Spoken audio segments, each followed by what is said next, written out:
Adillah pada kami tak bodoh, meski memang kami tak pandai. Tapi kami berjanji akan tetap mengkritik sesuai isi hati. Hei penguasa, ini kami rakyat jelata. Engkau ada untuk siapa? Hei penguasa, ini kami rakyat jelata. Mau sampaikan semua keluh kesah. Bekerjalah dengan hati, pakai empati. Jangan banyak intrik, apalagi bikin taktik. Bijaklah dalam membuat peraturan. Jangan sampai bikin aturan yang berat sebelah.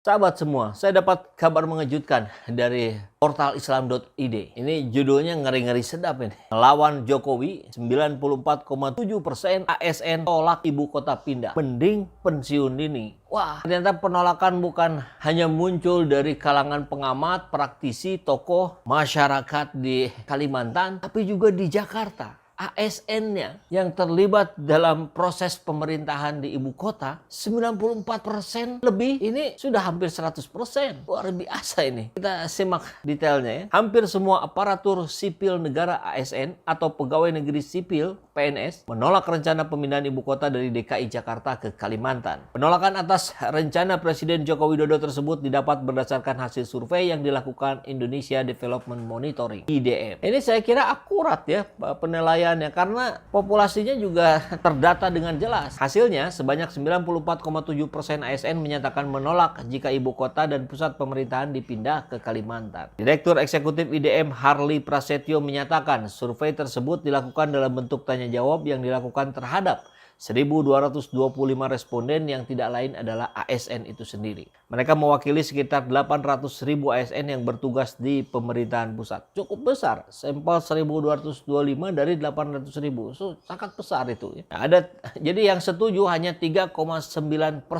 Sisanya abstain. Ada dua alasan kenapa menolak. Pertama, menyatakan khawatir dengan fasilitas kesehatan dan pendidikan anak yang kurang bermutu sebab sarana yang berkualitas banyak di Jakarta. Sebanyak 92,6% ASN menyatakan gaji dan pendapatan mereka tidak akan mencukupi biaya hidup mereka di ibu kota baru. Sementara itu ketika ditanya bagaimana jika mereka dipaksa pindah bertugas ke ibu kota negara yang baru, 78,3% akan mengajukan pensiun dini dari tugasnya. 19,8% akan ikut pindah dan sisanya menjawab tidak tahu. Ini angka yang sangat tajam. Ini masalah baru. Apakah pemerintah sudah mengantisipasinya? Ya enggak tahu. Bertanya saya. Belum persoalan ekosistem lingkungan hidup yang ada di sana. Yang juga kita dapatkan informasinya, belum ada perencanaan yang matang. Jadi lagi-lagi kita melihat proses rencana pemindahan ibu kota negara ini tidak tepat atau minimal tidak saat ini. Kan mestinya nih logikanya di sana dibangun dulu sebuah komunitas. Kan logikanya mestinya di sana itu sebelum pemerintahan ada dibangun dulu peningkatan kesejahteraan masyarakat di sana. Jadi yang merasakan pertama kali adalah orang Kalimantan. Tapi kalau sekarang prosesnya pemindahan dulu, siapa yang dapat cuan? Kan pendatang. Begitu saja logikanya ya. Dan bayangkan 78% akan pensiun dini. Mereka akan memilih pekerjaan lain. Apa enggak repot itu negara? Harus merekrut lagi. Belum tentu bisa didapatkan orang-orang yang memiliki kualifikasi sebagai pegawai negeri sipil di pemerintahan ibu kota baru. Gimana kalau orang-orang hebat, orang pintarnya nggak mau? Kan repot. Ini masalah baru ini. Ini mohonlah pemerintah bijaksana dan bijaksini ya. Pertimbangkan secara matang, secara komprehensif. Dan nanti kalau sudah dikaji ulang, laporkan kembali ke rakyat ya. Karena kedaulatan ada di tangan rakyat.